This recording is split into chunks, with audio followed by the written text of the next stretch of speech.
uchratgan lahzadan boshlab osmon yoridi. Har bir soya senga qarshi yoqoldi.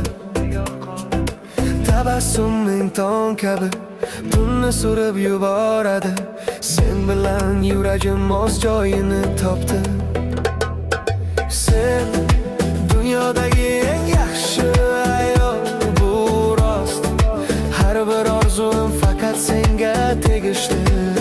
Har bir borom, har bir masofada sen hayotimni to'ldirasan, mening qiymatimni oshirasan. Tabassuming musiqasi yumshoq va sof, ruhimni bardoshli qil.